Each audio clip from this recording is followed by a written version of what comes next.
Hello friends, price Lord. இந்த மாதத்தின் கர்த்தருடைய ரேமா வார்த்தையை பார்க்கலாம். கர்த்தரை நம்புகிற உயர்ந்த அடைக்கலத்தில் வைக்கப்படுவான்.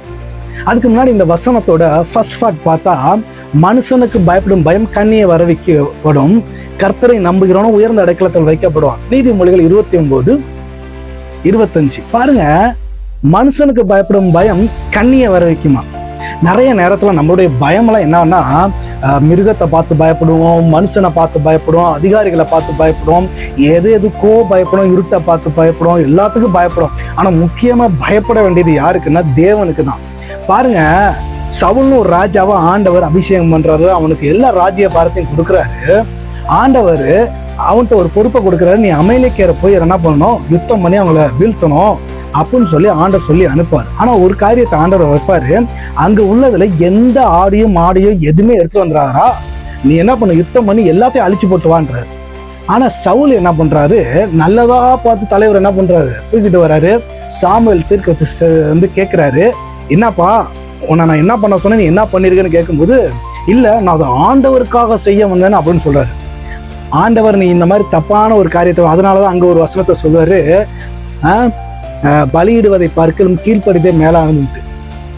அப்ப சவுல்கிட்ட சொல்லுவாரு சாமுவேலு, எப்பா அவன் ராஜ்ய பரத்தை ஆண்டவர் எடுக்கிறேன்னு சொல்லிட்டாரு, அவ்வளவுதான். உடனே சவுல் சொல்றான், ஐயா நான் என்ன பண்றேன், ஜனங்களுக்கு பயந்து நான் அப்படி என்ன பண்ணிட்டேன்றார். நல்லா ஒண்ணு கேளுங்க, ஒரு ராஜா பொறுப்புல எல்லாருக்கும் மேலாக ஒரு அதிகாரத்தை ஆண்டவர் ஒருத்தனை கொடுத்தா, அவன் யாருக்கு பயந்து இருக்கணும்னா தேவனுக்கு பயந்து இருக்கணும். ஆனா வந்து ஜனங்களுக்கு பயந்து நான் அப்படி செஞ்சேன்னு அவன் ராஜ்ய பாரத்தை வந்தான். இன்னைக்கு நான் ஒண்ணு சொல்றேன், தேவனுக்கு மாத்திரம் நீங்க பயப்படுகிறவளா இருங்க. இந்த உலகத்தில் உள்ள மனுஷனை பார்த்தோ, அதிகாரியை பார்த்தோ, மற்ற விலங்குகளை பார்த்தோ, பறவைகளை பார்த்தோ இதுக்கு பயப்படுறதுக்கு ஆண்டவர் சொல்லல, கர்த்தருக்கு பயப்படுங்கன்ட்டு. அடுத்ததுதான் அப்படி சொல்றாரு, கர்த்தரை நம்புகிறவன் உயர்ந்த அடைக்கலத்துல வைப்பான், அவன் எதை பார்த்தும் பயப்பட மாட்டான். ஏன்னா பாருங்களேன், சங்கீதம் 91 சொல்லுது, இருளில் உண்டாகும் பயங்கரத்திற்கும், பகலில் பறக்கும் அம்பிற்கும், மத்தியானத்தில் பாழாக்கும் சங்கரத்திற்கும், இருளில் நடமாடும் கொள்ளை நோக்கியும் நீ பயப்படாதிருப்பாயின் இருக்கு. ஏன் அப்படி சொல்றாருன்னா, அந்த வசனம் அப்படி சொல்லுது, உன்னதமானவரின் மறைவில் இருக்கிறவன் சர்வருடைய நிழலில் தங்குவான்ட்டு. அப்ப என்ன, நான் கர்த்தரை நம்புகிறவன் இந்த வியாதிக்கோ பிரச்சனைக்கோ போராட்டத்துக்கோ அதுக்கு பயப்பட மாட்டான்றதான் அங்க ஆண்டவர் சொல்ல வராரு.